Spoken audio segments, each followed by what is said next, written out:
Okay, remember that they're changing my voice.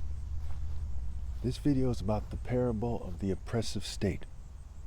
Now, in these parables, I use violence as a means to express how wrong something is, one way or another. Maybe the people who are doing the violence are wrong. Maybe they're not wrong. In the last parable, the parable of the two gay officials, the officials were wrong. Okay, that was the argument. It's a parable, what have you. This parable is about the oppressive state. It's a parable of the oppressive state.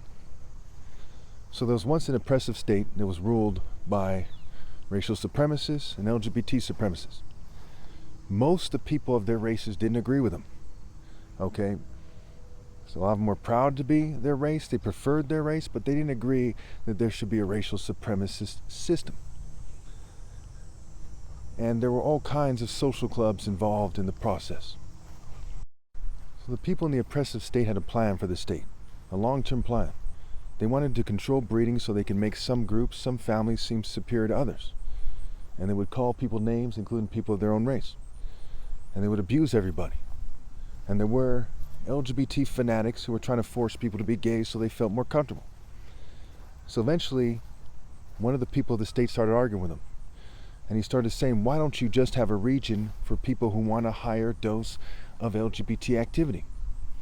The people in the LGBT community who agreed didn't have enough power and or were too afraid to take the champion's side, right? The person who was championing morality. And the meeting got heated. And some of the LGBT people started yelling that they don't care how many kids get raped, that their offspring are going to live in a society that is very pro-LGBT.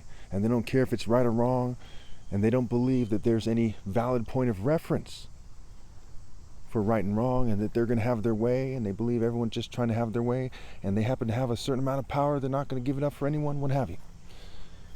The racial supremacists, and all of them were in agreement with the LGBT community, but they were in a sort of trance-like state, and they had resigned themselves to accepting the oppressive plans that were coming from various groups of people, not just LGBT people, and some of them were more assertive and aggressive about it.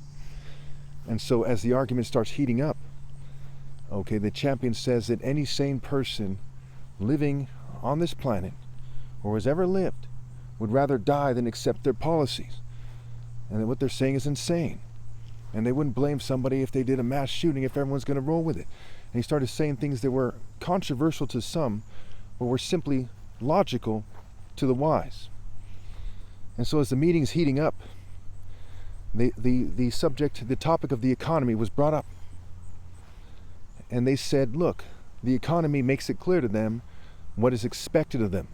Everyone knows that it's not who you know, it's who you sleep with. And everyone knows better than to think that how much you know is all that matters or something. And Champion agreed with that last statement that, okay, it's stupid to look at things in terms of your worth is how much you know about things. But that doesn't change the fact that it's an economy that sets the stage for rape by deception, coercion-based rape, child molestation, etc. He starts getting very angry. It's a very heated exchange. And eventually, they say, well, just start assaulting him with rocks because he's not agreeing with them and he's disrespecting their position in society. A small group of people start to say, hey, that's not entirely right. This is the most righteous person in our society. Why would you do that? Because he's angry for a good reason. Okay? They give him a sharp look and they eventually sit down and they resign themselves to the plan. So they begin to stone him. And he starts fighting back. And someone starts screaming, hey, how dare he fight back? You know, he's trying to scare us and he's trying to make it so that people like us in the future hesitate to do the evil things that are being planned. And so they make a big deal about it. And they say this person's this horrible person who doesn't understand that the evil people are going to do whatever they want, and that according to them, that he's just making it worse for everybody by doing what he's doing, and he's taking their rights away. Many kids start crying in the background as they had snuck into the meeting and they overheard what was happening. And some people say, hey, there's kids over there. And see, he's making them cry. And as he is dying from being stoned to death, he screams that a short righteous life is greater than a long wicked life. And he'll be at the right hand of God coming on the cloud. Coming on the clouds of heaven. Coming on the clouds of heaven.